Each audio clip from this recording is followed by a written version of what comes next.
بسم اللہ الرحمن الرحیم السلام علیکم ورحمۃ اللہ وبرکاتہ۔ الحمد للہ حمدا کثیرا طیبا مبارکا فی کما یحب ربنا ویرضا، اما بعد اعوذ باللہ السمیع العلیم من الشیطان الرجیم من ہمزہ ونفخہ ونفثہ، بسم اللہ الرحمن الرحیم۔ والمحصنات من النساء الا ما ملکت ایمانکم کتاب اللہ علیکم واحل لکم ما وراء ذالکم ان تبتغوا باموالکم محسنین غیر مسافحین۔ آج انشاءاللہ 5ویں پارے کی تفسیر کا خلاصہ ہم پڑھنے جا رہے ہیں۔ اس پارے میں ابتداءً کچھ گھریلو معاملات کی اصلاح کے لیے احکامات بیان کیے گئے ہیں کہ ایک مسلمان مومن کو گھر میں کس طرح کے معاملات کرنے چاہیے کہ اس کو سکون ملے۔ گھر کے اندر گھریلو زندگی شروع ہوتی ہے خاوند اور بیوی سے۔ خاوند اور بیوی کا جو کانٹریکٹ ہے وہ کس بنیاد پر ہونا چاہیے، نکاح کی شرائط کیا ہے وہ بتائی گئی۔ پھر نکاح کے بعد مرد اور عورت نے کس طرح رہنا ہے، اگر ان میں کوئی لڑائی ہو جاتی ہے، کوئی جو ہے انبن ہو جاتی ہے، پھر ان کی اصلاح کیسے کرنی ہے۔ اور پھر اس کے بعد پورے خاندان، گھر میں والدین، رشتہ دار، دوست، احباب، ان سب کے حقوق جو ہے وہ بیان کیے گئے ہیں، کیونکہ اسلام پوری دنیا میں غالب ہونے کے لیے آیا ہے، اور جب تک گھر میں اسلام غالب نہیں ہوگا دنیا میں کیسے غالب کریں گے۔ اور جہاں سے ابتدا ہوتی ہے گھریلو زندگی کی، اس کی اصلاح کرنے کی کوشش کی گئی، اور نکاح کے لیے شرائط بیان کی گئی۔ پچھلے پارے کے آخر میں یہ بتایا گیا کہ کن کن عورتوں سے نکاح نہیں کرنا جو دائمی حرام ہے، اور اس کے علاوہ باقی فرمایا کہ اس کے علاوہ جو بھی عورتیں ہیں ان سے تم وَأُحِلَّ لَكُم مَّا وَرَاءَ ذَلِكُم، اس کے علاوہ جتنی بھی عورتیں ہیں ان سے تم نکاح کر سکتے ہو، ان تبتغوا بِأَمْوَالِكُم، اپنا مال دے کر اس کے ساتھ نکاح کرو، محسنین، پاک دامنی کی غرض سے، غیر مسافحین، نہ کہ عارضی شہوت پوری کرنے کے لیے۔ یہاں نکاح کی شرائط میں سے ایک شرط یہ ہے کہ پاک دامنی کے لیے نکاح کرنا ہے، اور نکاح کے لیے اعلان ہونا چاہیے۔ نبی کریم صلی اللہ علیہ وسلم نے فرمایا اعلنوا بالنکاح، نکاح کا اعلان کرو اور مسجدوں میں منعقد کرو۔ اور اسی طرح یہاں پہ یہ کہا اجورہن بالمعروف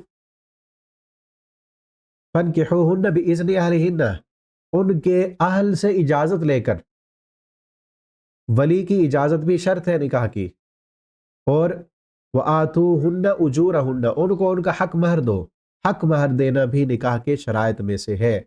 اور دائمی نکاح ہو، عارضی نکاح بھی نہیں۔ تو کتنی شرائط ہوگی نکاح کے؟ ولی کی اجازت، حق المہر، اور ہمیشہ مکمل زندگی ساتھ گزارنے کا کانٹریکٹ، یہ بھی نکاح کی شرائط میں سے ہے۔ عارضی کانٹریکٹ جو کرتے ہیں اس کی نفی ہے اس میں، کہ جو عارضی نکاح کرتے ہیں، چند دنوں کے لیے نکاح کرتے ہیں، اس نکاح کی، نکاح متع کی نفی ہے۔ اور اسی طرح جو مروجہ حلالہ ہے اس کی بھی نفی ہے۔ بعض لوگ ہوتے ہیں حلالہ سنٹر کھولے ہوئے ہیں، یہ نکاح نہیں ہوتا، اور بے غیرتی اور بے حیائی کی انتہا ہے کہ ایک عورت جو ابھی پچھلے خاوند کی جو ہے اس کے لیے حرام نہیں ہوئی، 3 اگر طلاقیں دے دی ہیں کسی شوہر نے اپنی بیوی کو ایک ہی وقت میں، تو وہ ایک طلاق ہوئی ہے، کیونکہ ایک چانس ہے کہ پچھلے پیچھے ہم سورہ بقرہ میں پڑھ آئے ہیں، ایک چانس اس کا ختم ہوا ہے، ابھی وہ اس کے ساتھ رجوع کر سکتا ہے، وہ عدت میں ہے، اس کو کسی اور کے ساتھ تم نے جس کے لیے حلال ہے اس کے لیے حرام کر دیا، اور جس کے لیے حرام تھی اس کے لیے حلال کر دیا۔ کتنی بڑی بے غیرتی اور بے حیائی ہے۔ یہ مروجہ حلالے کی بھی یہاں پہ نفی ہے کہ نکاح کی شرائط میں سے ہے غیر مصافحات، عارضی چند منٹی اور چند دنوں کے لیے، چند مہینوں یا چند سالوں کے لیے جو نکاح کیا جائے وہ نکاح شرعی نکاح نہیں ہوتا، وہ نکاح نہیں ہوتا، زنا ہوتا ہے۔ اور اسی طرح ولا متخذات اخدان، نکاح کا اعلان ہونا چاہیے، چوری چھپے جو نکاح کرتے ہیں وہ بھی نکاح نہیں ہوتا، چھپ کر نکاح کر لینا۔ آج یہ بھی ہو رہا ہے کہ والدین نکاح نہیں کرنے دے رہے ہیں یا کوئی رکاوٹیں ہیں تو لڑکا لڑکی باہر جا کے چھپ کے نکاح کر لیتے ہیں، یہ نکاح غیر شرعی ہے اور زنا ہوتا ہے، نکاح نہیں ہوتا۔ نکاح یہ ہے کہ والدین خصوصاً لڑکی کی طرف سے اس کی ولی کی اجازت ہو، نکاح کا اعلان ہو، حق المہر ہو، اور ہمیشہ زندگی بھر ساتھ نبھانے کا عزم ہو، تب جا کے نکاح شرعی ہوگا۔ آگے فرمایا یرید اللہ لیبین لکم، اللہ تمہارے لیے یہ ساری چیزیں بیان کرتا ہے تاکہ تمہارے لیے آسانی ہو۔ وَخُلِقَ الْإِنسَانُ ضَعِيفًا، اور انسان کو اللہ نے کمزور پیدا کیا ہے۔ ہم سب کمزور ہیں، اللہ نے کمزور اس لیے بنایا ہے تاکہ ہم اللہ کے فقیر بن سکیں، ہمیں اللہ کی ضرورت ہو۔ جب ہم اپنی اس کمزوری کو مان کر تسلیم کر کے اللہ کے فقیر بن جائیں گے تو ہم پھر قوی ہو جائیں گے۔ فَخُلِقَ الْإِنسَانُ ضَعِيفًا، انسان کمزور پیدا کیا گیا۔ اور یہاں پیچھے نکاح کے معاملات ہیں، عورتوں کے ساتھ تعلق نباہ کا ذکر ہے، آگے بھی یہی آ رہا ہے۔ اس کے درمیان میں اللہ نے کہا ہے خُلِقَ الْإِنسَانُ ضَعِيفًا، انسان کمزور ہے۔ تو مفسرین نے یہاں ایک نقطہ لکھا ہے کہ انسان چاہے جتنا بھی دیندار بن جائے، عورتوں کے معاملے میں خصوصاً انسان کمزور ہے، اللہ نے بنایا ہی کمزور ہے۔ اپنی شہوت کو پورا کرنے کے اعتبار سے عورتوں کے ساتھ معاملات کرنے میں بڑا کمزور ہے، اس لیے عورتوں سے بچ کے رہنا چاہیے۔ اور نبی کریم صلی اللہ علیہ وسلم نے فرمایا کہ سب سے پہلا فتنہ جو بنی اسرائیل میں آیا تھا وہ عورتوں کا فتنہ تھا، اور آج یہی فتنہ دیکھیں، ہر جگہ پر عورتیں، مرد اور عورتوں کو اکٹھا کر دیا ہے۔ اور پھر جب کوئی بات کرنے والا آئے کہ یہی وجہ ہے گناہ کے پھیلنے کی، زنا کے پھیلنے کی، اس کو ہی کہتے ہیں کہ یہ اس کا دماغ خراب ہے۔ کیا نہیں ہو رہا جہاں پر لڑکے اور لڑکیاں اکٹھے تعلیم پڑھتے ہیں، وہ تعلیمی ادارے بنے ہوئے؟ سب سے بڑے مجرم اس وقت جو ہماری قوم کے ہیں نا، وہ یہ تعلیمی ادارے ہیں، جن تعلیمی اداروں میں مرد اور عورتیں اکٹھی جا کے تعلیم حاصل کرتے ہیں۔ لڑکے اور لڑکیاں بن سنور کے جا رہی ہیں وہاں پہ تعلیم کیا ہوگی؟ اور پھر آپ کے سامنے نہیں، یہ ڈانس کی مجلسیں، یہ مجرے، یہ محفلیں، یہ نائٹ، قوالی نائٹ اور پتہ نہیں کس کس نام پر جو ہے وہ پھر سارے اکٹھے ہوتے ہیں اور ڈانس ہو رہے ہیں۔ اور اب دیکھیں جو ٹیچر آپ کی بچی کا، آپ کے بچے کا، جو پروفیسر خود نمازی نہیں ہے تو آپ کے بچے کو نمازی بنائے گا؟ جو میڈم، جو ٹیچر اور جو مس خود فیشن پرست ہے، وہ آپ کے بچوں کو کیا سکھائے گی؟ کیا تعلیم دے گی؟ وہ ویسا ہی بنائے گی وہ؟ تو خدا را اپنی آخرت کے بارے میں سوچیں، ان کو استاد بنائے، ان سے تعلیم دلوائے جن کے اندر خود بھی اسلام کی کوئی جھلک نظر آتی ہو۔ اب ہوتا ہے نا، پھر جب پھنستے ہیں، پچھلے دنوں مالاکنڈ یونیورسٹی کی جب وہ آئی ویڈیوز وائرل ہوئی اور خبر پھیلی، ایک پروفیسر ہی تھا نا، سینکڑوں لڑکیوں کی، وہ لڑکیاں اس کی بیٹیاں تھیں نا، روحانی بیٹیاں جن کو وہ پڑھا رہا ہے، استاد ہے۔ یہاں کے استاد اس طرح کے شہوت کے مریض ہوں اور ان کے موبائلوں سے سینکڑوں جو ہے ویڈیوز نکل رہی ہوں بچیوں کی، تو وہاں اس ادارے میں پڑھنے بھیجنے سے بہتر ہے کہ اپنی بچیوں کو جاہل رکھ دو، عزت تو ان کی محفوظ رہ جائے گی نا۔ تو خلق الانسان ضعیفا، اس معاملے میں انسان کمزور ہے، اللہ نے بنایا کمزور ہے۔ جب اکٹھے ہوں گے، رہیں گے تو پھسلیں گے اور شیطان پھسلائے گا، اس لیے الگ رہنا ہے۔ مردوں نے الگ رہنا ہے، عورتوں نے الگ رہنا ہے۔ پردے میں رہنا ہے تو امن رہے گا، سکون رہے گا، اور فحاشی عریانی بے حیائی نہیں پھیلے گی، عزتیں محفوظ رہیں گی۔ آگے فرمایا یہ جو بہت بڑا آج کا ایشو بنا ہوا ہے کہ مرد کہتے ہیں، عورتیں کہتی ہیں ہمیں مردوں کے برابر کے حقوق ملنے چاہیے، یا کوئی عورت دل ہی دل میں کہہ رہی ہوتی ہے مجھے اللہ نے مرد کیوں نہیں بنایا، مردوں کے تو بڑے مزے ہیں، وہ فلاں کرتے ہیں، یوں کر سکتے ہیں، ہمیں اللہ نے عورت کیوں بنایا؟ تو اللہ نے اس چیز کا جواب دیا، لا تتمنوا ما فضل اللہ به بعضکم علی بعض، اللہ نے جو تم میں سے بعض کو بعض پر فضیلت دی ہے اس پر تمنا نہیں کرنی، اللہ نے عورت بنا دی ہے نا، تو عورت رہتے ہوئے اللہ نے جو تمہارے اوپر انعامات اور احسانات کیے ہیں ان پر شکر گزاری کرو اللہ کی، اور آگے بہتر سے بہتر زندگی گزارنے کی کوشش کرو تاکہ جنت مل جائے۔ جو مرد من عمل صالحا من ذکر او انثى وهو مؤمن فلنحيينه حیاتا طیبہ، یہ نہیں ہے کہ عورت نیکی کرے گی اللہ تعالیٰ اس کو اجر کم دیں گے، مرد نیکی کرے گا تو اللہ زیادہ دیں گے، ایسا نہیں ہے۔ یہ دنیا میں رہنے کے اعتبار سے یہ دنیا کا حسن ہے کہ اگر اللہ تعالیٰ فطرتاً طبیعتاً مرد اور عورت دونوں کو برابر ایک طرح کا بناتا تو دنیا نہ چلتی، ٹھیک ہے نا۔ اگر دیکھیں نا، عورت نے بچہ پیدا کرنا ہے، مرد کے اندر تو یہ صلاحیت نہیں ہے نا، جس طرح مرد کے اندر پیدا کرنے کی، بچے کو پیدا کرنے کی صلاحیت نہیں ہے، اسی طریقے پر اس کی اچھی پرورش کرنے کی بھی، اس کو پالنے کی، اس کو اچھا ماحول دینے کی، یہ بھی صلاحیت مرد میں نہیں ہے اتنی جتنی عورت میں ہے۔ تو یہ تمنا نہیں کرنی چاہیے کہ اللہ نے فلاں مجھے فلاں جیسا کیوں نہیں بنایا۔ اور کئی مرد بھی مردوں کی طرح وہ کہہ رہے ہوتے ہیں کہ فلاں کے اندر جو ہے جو خصوصیتیں ہیں جیسا وہ ہے مجھے بھی ویسا ہونا چاہیے. ہاں ایک ہے یہ تمنا کرنا کہ جس طرح وہ اچھا ہے میں بھی اچھا بن جاؤں، وہ اچھا قرآن پڑھتا ہے، وہ نماز پڑھتا ہے، وہ قیام کرتا ہے تو میں بھی ویسا بننے کی کوشش کرنا. ٹھیک ہے. اور یہ کہتے رہنا، اور بعض میں ہوتا ہے نا یہ کچھ صلاحیتیں آپ محنت کر کے بھی اپنا سکتے ہیں. جس طرح وہ نیک ہے نماز پڑھتا ہے تو آپ بھی محنت کر کے نیک بن سکتے ہیں. ٹھیک ہے. کچھ صلاحیتیں گاڈ گفٹڈ ہوتی ہیں کہ جن کو آپ کوشش اور محنت کر کے بھی وہ نہیں پا سکتے، وہ اللہ کی طرف سے ہے، اللہ نے دی ہے. اور آپ وہ کرنے کی کوشش کریں گے تو نقال لگیں گے. کئی ہوتے ہیں نا نقال، دوسروں کی کاپی کرنے والے، تو وہ کاپی ہوتی ہے، اوریجنل نہیں ہوتا. اللہ نے جو آپ کو اوریجنل بنایا ہے نا اسی پہ رہیں، کسی اور کی کاپی کرنے کی کوشش نہ کریں. یہ اللہ رب العالمین کی قدرت ہے کہ اللہ نے ہر انسان کو اپنی اپنی صلاحیتیں اور خوبیاں عطا کی ہیں. تو جو صلاحیت اللہ نے دی ہے اس کو استعمال کریں. آگے فرمایا الرجال قوامون علی النساء، مرد جو ہیں وہ عورتوں پر حاکم ہے، قوام ہے. اب یہاں قوام کا مطلب کیا ہے؟ الرجال قوامون، قوام کا مطلب ہے اللہ نے جسمانی طور پر بھی مرد کو طاقتور بنایا ہے زیادہ، اور عورت کو فزیکلی طور پر کچھ کمزور بنایا ہے، مرد کے مقابلے میں کمزور ہے. اور جہاں فزیکلی طور پر کمزور بنایا اللہ نے، وہاں جذباتیت عورت کو اللہ نے زیادہ عطا کی ہے. محبت، احساس، ہمدردی، غم خواری یہ عورت میں زیادہ ہے. یہ مام کی ممتا ہی ہے نا کہ جس کی وجہ سے وہ بچوں سے شفقت کرتی ہے. یہ محبت کے جذبات عورت میں زیادہ ہیں، مرد میں کم ہیں.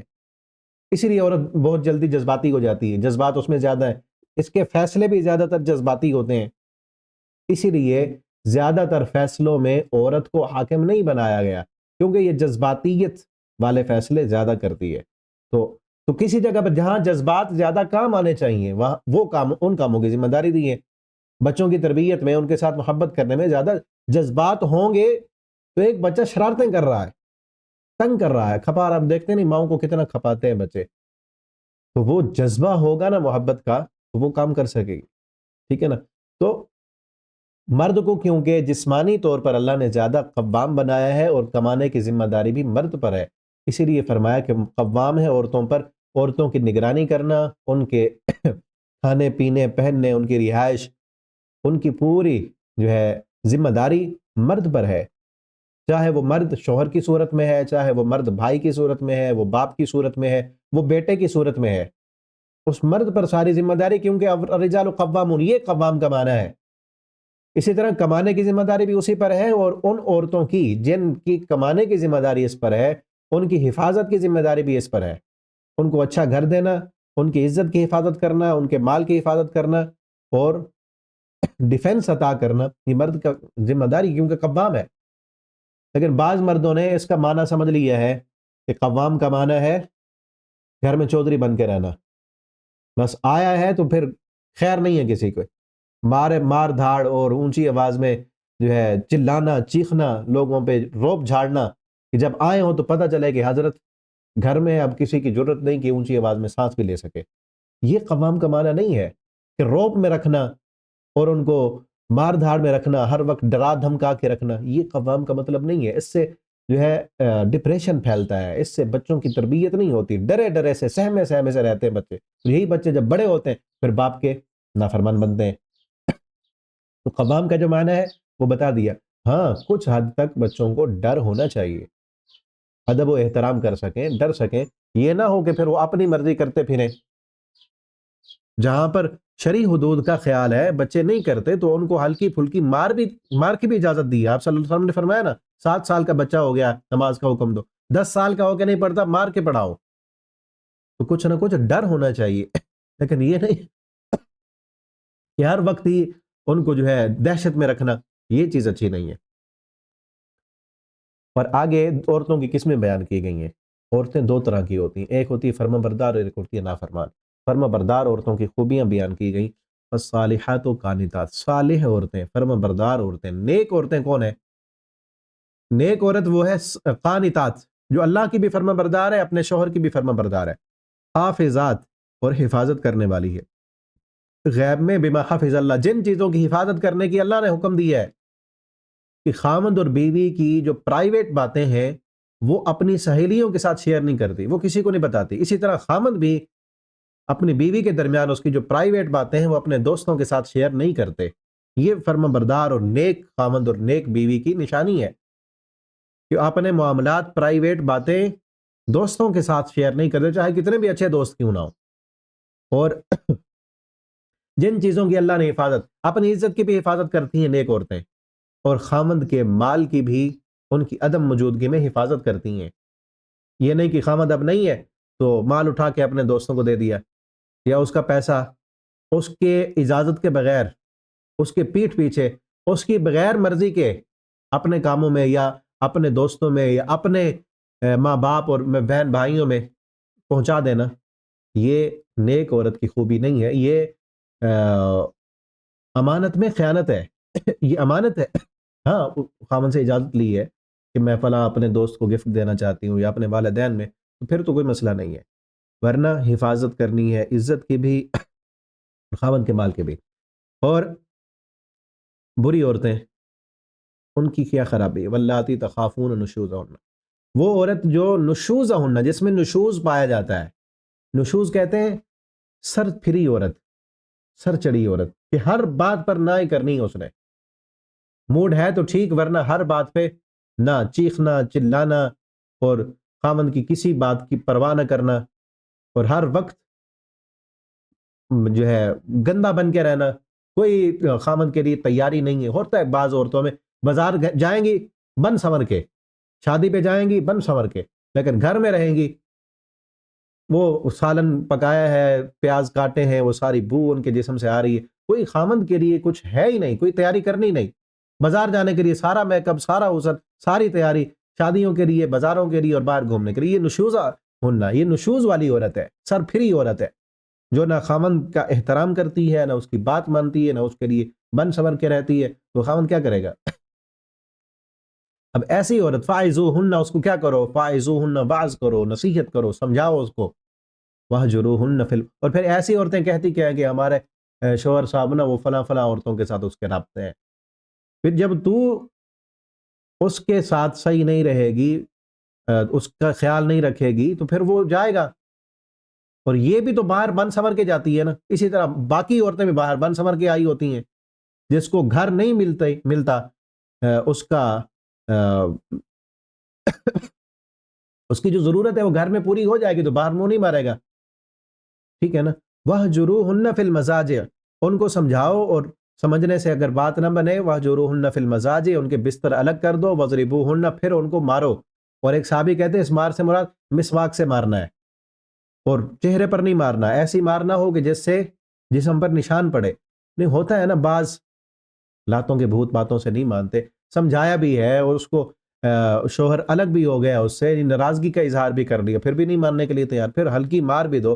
پھر اطعن لکم، اگر مار سے سمجھ جائیں، اپنی اطاعت کریں، فلا تبغوا علیہن سبیلا، پھر کوئی اور راستہ تلاش نہ کرو.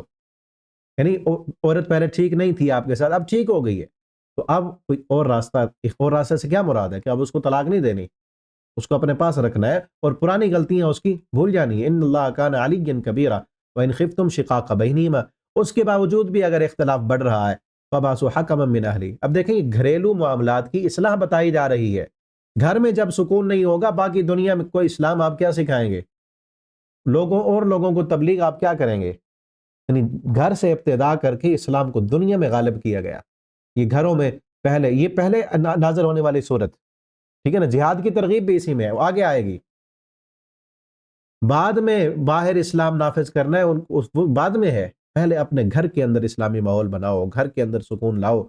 فبعثوا حکما من اہلہ، ایک حاکم عورت کے اہل میں سے، ایک مرد کے اہل میں سے، دونوں کو بلاؤ، گھر میں بیٹھے اور دونوں کی سنیں، دونوں کی سنیں. ان یریدا اصلاح، اگر وہ دونوں اصلاح چاہتے ہیں، یوفق اللہ بینہما، اللہ ان میں جو ہے موافقت پیدا کر دیں گے. ان اللہ کان علیما خبیرا.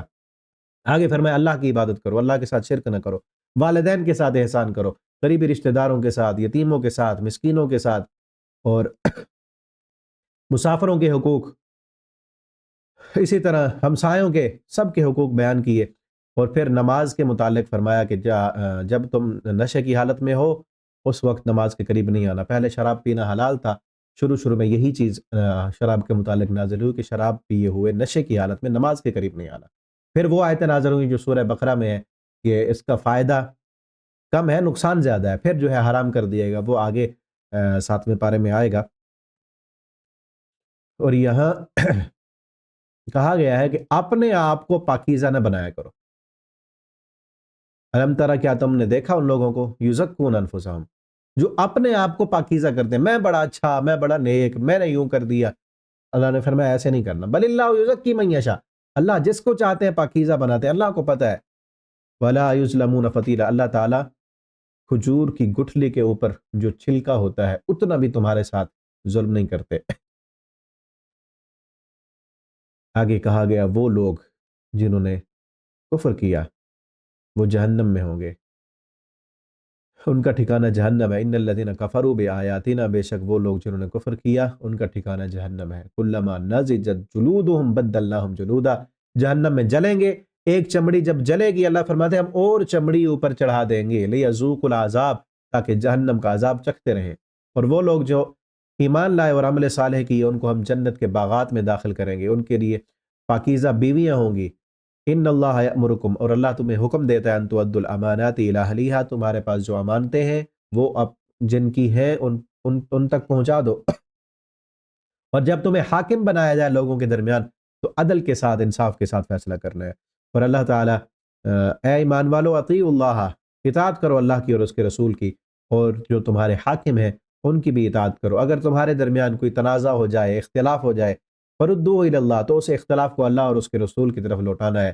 اطاعت رسول پر بھی بہت زیادہ ترغیب دی گئی ہے اس صورت میں، جس طرح آگے کہا گیا وَمَا أَرْسَلْنَا مِن رَّسُولٍ إِلَّا لِيُطَاعَ بِإِذْنِ اللَّهِ، کہ ہم نے رسول اس لیے بھیجا ہے تاکہ اس کی اطاعت کی جائے۔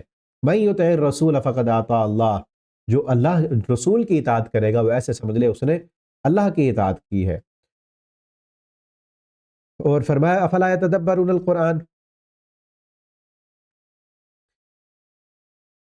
کیا یہ قرآن پر غور و فکر نہیں کرتے؟ ام علی قلوب اقفالها، یا ان کے دلوں پر تالے لگ چکے ہیں، انہیں اب سمجھ نہیں آتی۔ اگر قرآن پر غور نہ کیا جائے تو پھر دل پر تالے لگ جاتے ہیں، اس لیے قرآن پر تدبر کرنا چاہیے، غور و فکر کرنا چاہیے۔ اور یہاں پر جہاد کی بھی ترغیب دی گئی ہے۔ فرمایا وَمَا لَكُمْ لَا تُقَاتِلُونَ فِي سَبِيلِ اللَّهِ، تمہیں کیا ہو گیا، تم اللہ کے راستے میں کیوں قتال نہیں کرتے، کیوں جہاد نہیں کرتے؟ حالانکہ حالت اور کیفیت یہ ہے وَالْمُسْتَضْعَفِينَ مِنَ الرِّجَالِ، کمزور لوگ، مردوں میں سے، عورتوں میں سے، والولدان اور بچے، یقولون وہ کہتے ہیں ربنا اخرجنا من هذه القرية الظالم اهلها، اے رب ہمیں اس ظالموں کی بستی سے نکال۔ یعنی کفر ظلم کر رہا ہے مسلمان بستیوں پر، اور اس بستی کے رہنے والے مظلوم مائیں بہنیں بیٹیاں وہ پکار رہی ہیں تمہیں کیا ہو گیا ہے، تم زمین کے ساتھ چمٹ جاتے ہو، اللہ کے راستے میں جہاد نہیں کرتے۔ آج امت مسلمہ کے حکمرانوں کو جھنجھوڑ رہی ہے یہ آیت کہ کس لیے یہ ایٹم، یہ بم، یہ اسلحہ، یہ فوجیں، یہ ساری کس لیے؟ مسلمان تو مظلوم ہے، کبھی فلسطین میں مارا جاتا ہے مسلمانوں کو، کبھی کشمیر میں، کبھی برما میں، کبھی بوسنیا میں، کبھی کہاں کبھی کہاں، جہاں بھی مسلمانوں کا خون بہتا ہے کوئی مسلمان جو ہے ملک، ہاں مذمت کرنے والے ہوتے ہیں یا یہ بیان دینے والے کہ ہم ان کے ساتھ کھڑے ہیں، عملی میدان میں آنے والے، عملی میدان میں صرف اعلان کر دینا ہی کافی ہے، صرف اعلان کر دیں اگر مسلمان کہ اگر فلسطین کا مسئلہ حل نہیں کرتے اور ظلم بند نہیں کرتے تو ہم اعلان جنگ کرتے ہیں، اعلان کر دینا ہی کافی ہوگا، لیکن ڈرتے ہیں، یہ کرنے کے لیے تیار نہیں ہے۔ اللہ نے فرمایا الذین آمنوا، وہ لوگ جو ایمان لائے وہ اللہ کے راستے میں قتال کرتے ہیں، اور جو کافر ہیں وہ طاغوت کے راستے میں قتال کرتے ہیں۔ فقاتلوا اولیاء الشیطان، تو تم شیطان کے دوستوں کے ساتھ قتال کرو، ان کید الشیطان کان ضعیفا، شیطان کی چالیں کمزور ہیں، شیطان کے پیروکار وہ تمہارا ایمان والوں کا مقابلہ نہیں کر سکتے۔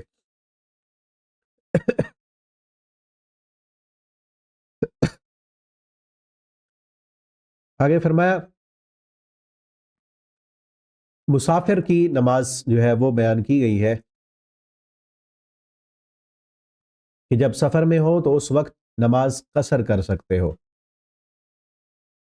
وَإِذَا ضَرَبْتُمْ فِي الْأَرْضِ فَلَيْسَ عَلَيْكُمْ جُنَاحٌ أَن تَقْصُرُوا مِنَ الصَّلَاةِ، کہ جب تم سفر کرنے لگو تو تم پر کوئی حرج نہیں ہے کہ تم نماز قصر کرو. ان خفتم اور پھر جہاد کی صلاۃ الخوف کا بھی ذکر کیا گیا کہ اگر تمہیں خوف ہو کہ دشمن تم پر حملہ کر دے گا تو پھر جس بھی حالت میں ہو تم ویسی نماز پڑھ سکتے ہو. فَإِذَا قَضَيْتُمُ الصَّلَاةَ اور جب تم نماز پوری کر لو فَاذْكُرُوا اللَّهَ قِيَامًا وَقُعُودًا تو پھر اللہ کا ذکر کرو کھڑے ہوتے ہوئے، بیٹھے ہوئے، اور چلتے پھرتے بھی اللہ کا ذکر کرتے رہو. اور یہاں پر ایک بہترین آیت دی گئی ہے کہ ایسے لوگ جو ہمارے معاشرے میں رہتے ہیں کہ جو ہر وقت گناہوں میں زندگی گزار رہے ہیں، اللہ کی نافرمانیوں میں زندگی گزار رہے ہیں، ہمارے سمجھانے کے باوجود بھی وہ نہیں سمجھ رہے، تو ہمارا ان کے ساتھ رویہ کیا ہونا چاہیے؟ اولئک الذین یعلم اللہ ما فی قلوبہم فاعرض عنہم وعظہم، وہ لوگ جو ہمیشہ اللہ کی بغاوتوں میں، نافرمانیوں میں زندگی بسر کر رہے ہیں، آپ کے سمجھانے کے باوجود بھی وہ نہیں سمجھتے، کیا ان کے ساتھ قطع تعلقی کر دینی چاہیے؟ یہ آیت اس میں بتایا گیا فاعرض عنہم، ان سے اعراض کریں، ان سے منہ موڑیں، ان کی جو ناجائز محفلیں اور مجلسیں ہیں ان میں نہ جائیں. فاعرض عنہم، ان سے اعراض کریں، کیونکہ ان کی جو مجلسیں ہیں، محفلیں ہیں، اللہ کی نافرمانی والی ہیں، ان کے پروگرام اللہ کی نافرمانی والی ہیں، تو ان میں نہیں جانا. ان کی جو نافرمانی والی مجلسیں اور محفلیں ہیں وہاں تم نے نہیں جانا، لیکن قطع تعلقی بھی نہیں کرنی. وعظہم، ان کو واعظ کرتے رہیں، ان کو نصیحت کرتے رہیں، سمجھاتے رہیں ان کو. قطع تعلقی کریں گے، آپ بولنا چھوڑ دیں گے تو پھر سمجھائے گا کون ان کو؟ تو یہ بتایا گیا ہے آج اگر آپ کے رشتہ داروں میں کوئی ایسا رشتہ دار ہے جو زہریلا قسم کا ہے، ہر وقت منافقت کرتا ہے، ہر وقت آپ کو نقصان پہنچاتا ہے، تو قطع تعلقی اس سے بھی نہیں کرنی. ہاں فاعرض عنہم، اعراض کر کے رکھیں، سائیڈ پہ رہیں، آپ اس کے ساتھ کوئی معاملہ نہ کریں. آپ نے لین دین کیا تھا اس کے ساتھ، کوئی خرید و فروخت کی تھی، کوئی رشتہ کیا تھا، اس نے آپ کو نقصان پہنچایا، کوئی خیال نہیں رکھا، تو آئندہ ان کے ساتھ لین دین نہ کریں، آئندہ خیال رکھیں. ہاں، ان کی جو غیر شرعی مجلسیں ہیں ان میں بھی نہ جائیں، جو شریعت کے مطابق ہیں یا فرم برداری والی ہیں اللہ کی، آپ کو دعوت دے رہے ہیں تو اس دعوت میں جائیں. وعظہم، واعظ کرتے رہیں ان کو، قطع تعلقی نہ کریں، بولنا ترک نہیں کرنا. وقل لہم فی انفسہم قولا بلیغا، اور ان کے لیے اپنے دل میں بھی وسعت رکھنی ہے، اچھی سوچ سوچنی ہے. ہو سکتا ہے اللہ رب العالمین ان کو ہدایت دے. ٹھیک ہے نا، آپ کا کوئی رشتہ دار اللہ نہ کرے نشے میں ہے، شرابی ہے، آپ کا کوئی رشتہ دار گناہ میں ہے، بری مجلسوں میں ہے، بری محفلوں میں ہے، زنا میں پڑ گیا، شراب میں پڑ گیا، چوری ڈکیٹی میں پڑ گیا، تو آپ نے سمجھانا ہے اس کو بار بار. یہ نہ کہ میں نے اتنی دفعہ تو سمجھا دیا، آپ تو میری مانتا نہیں، لہٰذا میں نے بولنا بھی چھوڑ دینا ہے. آپ نے قطع تعلقی نہیں کرنی، بلکہ وعظہم، واعظ کرتے رہیں، سمجھاتے رہیں، اور ان کے بارے میں اپنے دل میں اچھے جذبات بھی رکھیں کہ اللہ رب العالمین ان کو ہدایت دے. من یشفع شفاعتا حسنۃ، جو بندہ کسی اچھے کام کی سفارش کرے گا نا، یکن لہ نصیب منہا، تو اچھا کام اگر اگلا بندہ کر رہا ہے، آپ نے سفارش کی کسی کی کہ اس کو جامعہ میں داخلہ دے دو، اب اس نے اچھا کام ہے نا، جامعہ میں پڑھنا، وہ داخلہ نہیں مل رہا تھا، آپ نے سفارش کی، اب اگلے بندے نے آپ کی سفارش قبول کر لی، اس کو بھی ثواب ملے گا، آپ کو بھی ثواب ملے گا، اس کو بھی اجر ملے گا، آپ کو بھی اجر ملے گا. ایک مسکین تھا، بھوکا تھا، آپ اس کی مدد نہیں کر سکتے، آپ کسی کو کہہ دیتے ہیں کہ یہ فلاں جگہ پر نیکی کی ضرورت ہے، فلاں مسکین ہے، فلاں کا گھر نہیں ہے، فلاں کا کاروبار نہیں ہے، فلاں جگہ پر کسی کی صدقے کی ضرورت ہے، فلاں کے گھر میں راشن نہیں ہے، آپ اس کے گھر میں راشن پہنچا دو، یا فلاں مسجد میں جو ہے پانی کا انتظام کر دو، فلاں جگہ پر سحری افطاری کا انتظام کر دو. آپ نے کسی کو سفارش کر دی نیکی کی، تو جو نیکی کرنے والے کو ثواب ملے گا انشاءاللہ وہ ثواب اللہ تعالیٰ آپ کو بھی دیں گے. من یشفع شفاعتا حسنۃ یکن لہ نصیب منہا، جو کسی اچھے کام کی سفارش کرے گا اس کو بھی اس کا اجر ملے گا. ومن یشفع شفاعتا سیئۃ، جو کسی برے کام کی سفارش کرے گا، ایک بندہ نائٹ کلب کھول رہا تھا، رات کو اس نے ڈانس پارٹی کرنی تھی، اب اس کو ڈانس کرنے کے لیے کوئی نہیں مل رہا تھا، آپ نے نمبر دے دیا. ہوتے ہیں نا برے لوگوں کے برے رابطے ہیں، انہوں نے بلوا دیا، یا اس کو اجازت نہیں مل رہی تھی حکومت سے، تو اس نے اجازت دلوا کر دی، سفارش کر دی کہ اس کو اجازت دے دو. جتنا گناہ اس کرانے والے کو ملے گا، اس طرح اس گناہ کی سہولت مہیا کرنے والا، گناہ کرنے کی سفارش کرنے والا، اس کو بھی اتنا گناہ ملے گا. وکان اللہ علی کل شیء مقیت.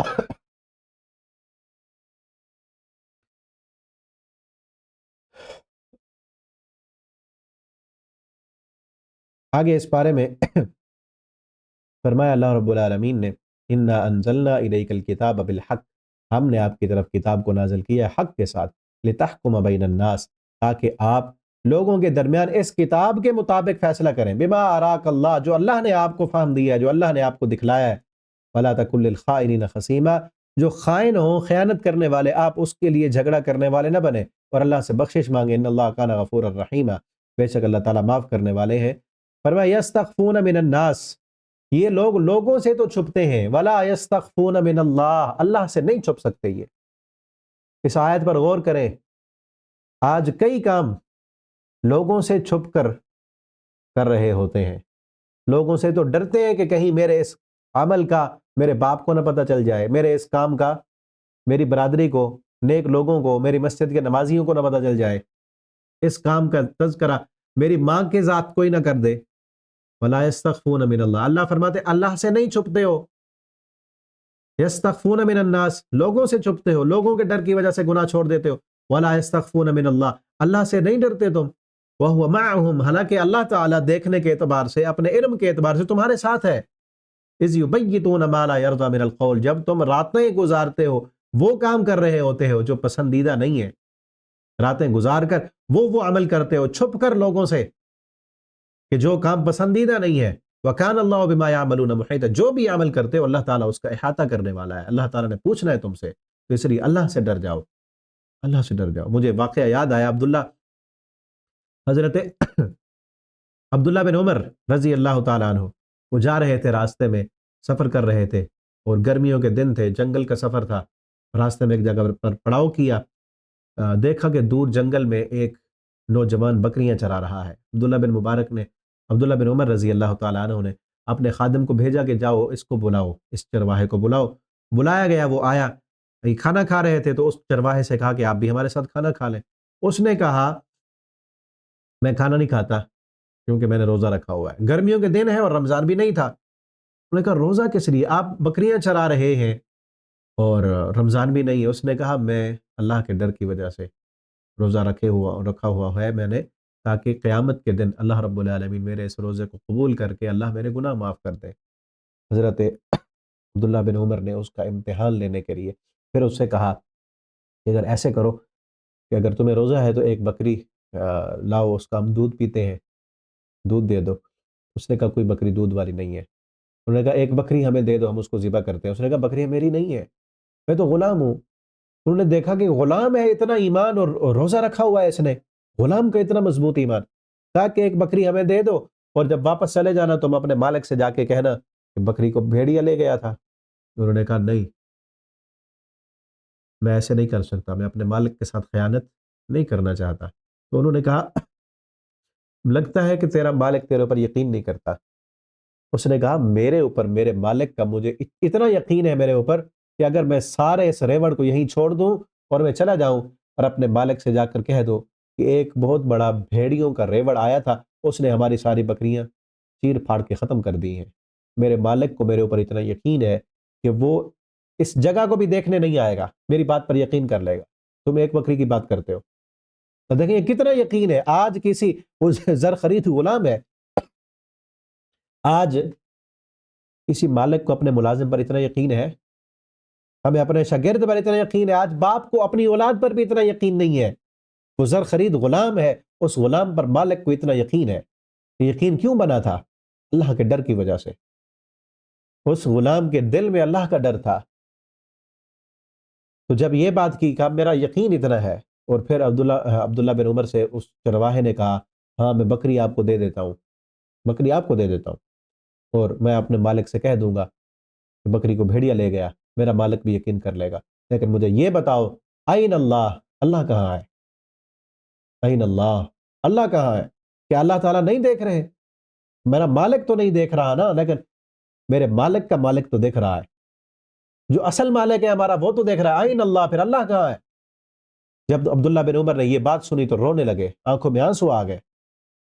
بعض روایات میں حضرت عمر رضی اللہ تعالیٰ عنہ کو بھی نام آتا ہے کہ حضرت عمر تھے، اور بعض میں آتا ہے کہ حضرت عبداللہ بن عمر کا یہ واقعہ ہے۔ تو وہ رو پڑے، اور غلام کا ایمان اتنا زیادہ تھا، اس کو پتا تھا کہ اللہ کہاں ہے۔ اللہ کے ڈر کی وجہ سے زندگی گزار رہا تھا۔ تو اللہ نے یہی ہمیں یہاں پر حکم دیا ہے کہ اللہ سے ڈرنا۔ یستخفون من الناس، لوگوں سے تو ڈرتے ہیں لیکن اللہ سے نہیں ڈرتے، حالانکہ اللہ رب العالمین ہمارے ساتھ ہے۔ اور پھر فرمایا وَمَن يَعْمَلْ سُوءًا، جو بندہ گناہ کرے گا، اپنی جان پر ظلم کرے گا، ثم يستغفر اللہ، پھر بخشش مانگے اللہ سے، یجد اللہ غفور الرحیم، وہ اللہ کو معاف کرنے والا پائے۔ جو بندہ جس سے گناہ ہو گئے پھر اس نے فوراً توبہ کی، اللہ تعالیٰ اس کے گناہ معاف کر دیں گے۔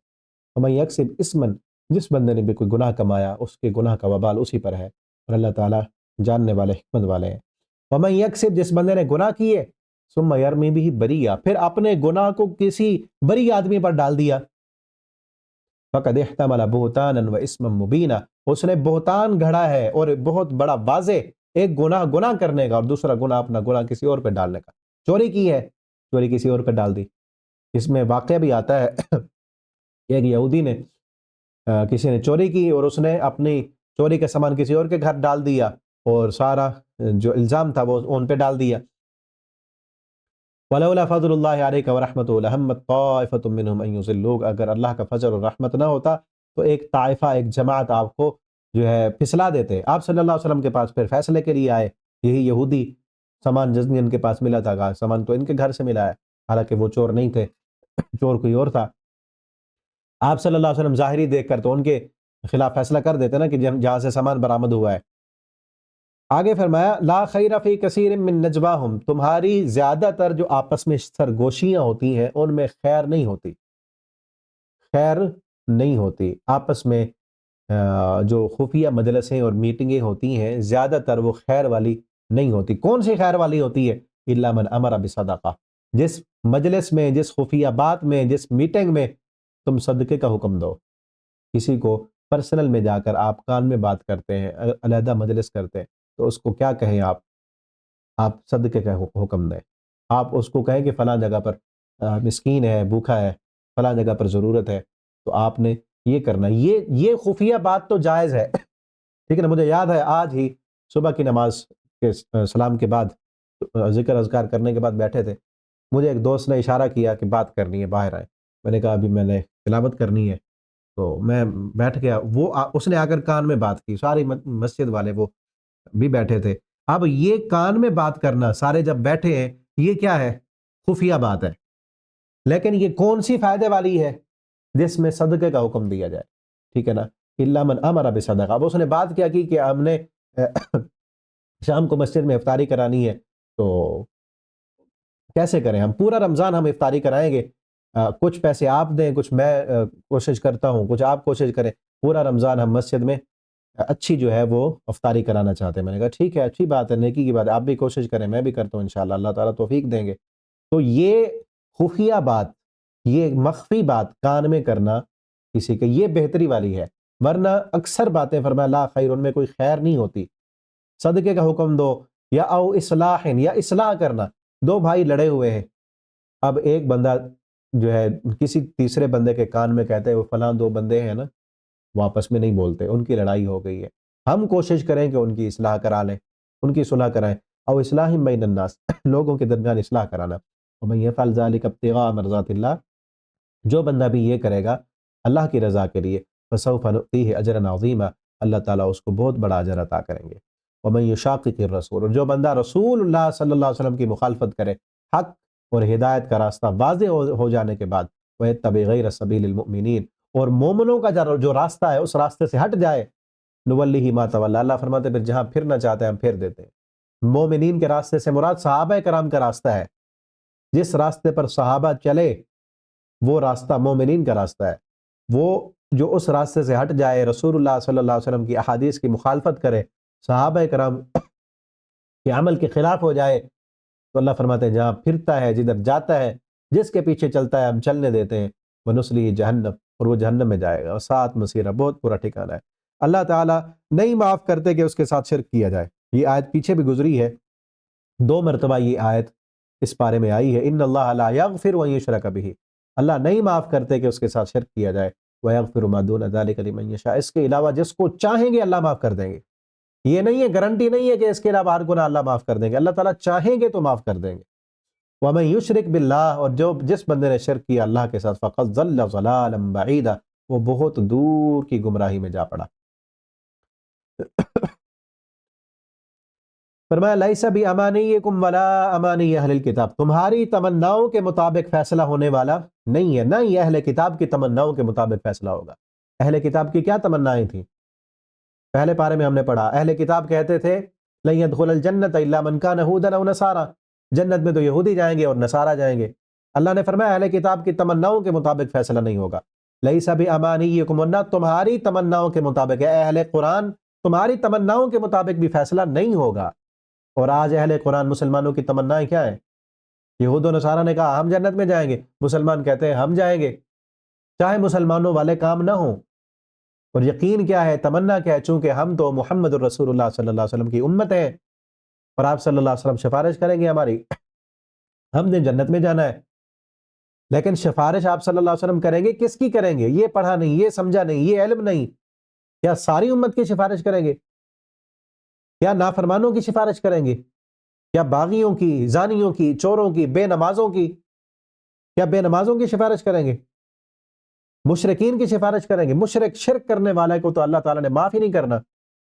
تو اللہ تعالیٰ نے واضح فرما دیا لیس بامانیکم، تمہاری تمناؤں کے مطابق فیصلہ ہونے والا نہیں ہے، نہ ہی اہل کتاب کی تمناؤں کے مطابق فیصلہ ہوگا۔ من یعمل سوءا یجز بہ، جس نے گناہ کیے وہ گناہوں کی سزا ضرور پائے گا۔ ولا یجد لہ من دون اللہ ولیا ولا نصیرا، اللہ کے علاوہ کسی اور کو اپنا مددگار اور دوست نہیں پائے گا۔ ومن یعمل من الصالحات، جس بندے نے نیکیاں کی، اب اللہ کے قرآن کا فیصلہ ہے نا، کون جنت میں جائے گا کون جہنم میں جائے گا، یہ اللہ کے قرآن نے بتانا ہے، کسی مولوی اور کسی امام نے نہیں، اور نہ ہی کسی کی مرضی اور تمنا کے مطابق فیصلہ ہوگا۔ اللہ تعالیٰ نے نہ اہل کتاب کی تمنا کے مطابق فیصلہ کرنا ہے، نہ مسلمانوں کی تمنا کے مطابق فیصلہ کرنا ہے، بلکہ فیصلہ جو ہے وہ اللہ نے قرآن میں بتا دیا کہ جس نے گناہ کیے اس کو سزا ملے گی، ومن یعمل من الصالحات، جس نے نیکیاں کی، من ذکر او انثی، چاہے وہ مرد ہے یا عورت ہے، وہو مؤمن، شرط یہ ہے کہ ایمان بھی اس کا درست ہو، اولئک یدخلون الجنہ، یہی لوگ ہیں جو جنت میں جائیں گے، ولا یظلمون نقیرا، ان کو کھجور کی گٹھلی کے درمیان ایک چھوٹا سا نقطہ ہوتا ہے، اس تنکے کے برابر، اس نقطے کے برابر بھی ان پر ظلم نہیں کیا جائے گا۔ ومن احسن دینا ممن اسلم وجہہ للہ، اور کون ہے زیادہ اچھا دین کے اعتبار سے؟ اس بندے سے اسلم وجہہ للہ، جو اللہ کی رضا کے لیے اسلام لایا، وہو محسن، اس حال میں کوئی احسان کرنے والا ہے، واتبع ملت ابراہیم، اور اس نے ملت ابراہیم، طریقہ ابراہیم کے پیچھے چلا وہ، اور اللہ نے ابراہیم علیہ السلام کو دوست بنایا تھا۔ اور اللہ کے لیے جو کچھ آسمانوں میں ہے اور جو کچھ زمین میں ہے۔ اب آگے کچھ اور مسائل جو شروع سے گھریلو زندگی کے بارے میں خواتین کے متعلق بیان ہوئے تھے، وہ یہاں پھر بیان ہو رہے ہیں کہ تم سے فتویٰ پوچھتے ہیں عورتوں کے بارے میں، ان کو فتویٰ دے دو، اللہ تعالیٰ تم کو فتویٰ دیتا ہے، وما یتلی علیکم، جو تم پر آیتیں پڑھی جاتی ہیں جو پہلے پیچھے آ گئی ہیں،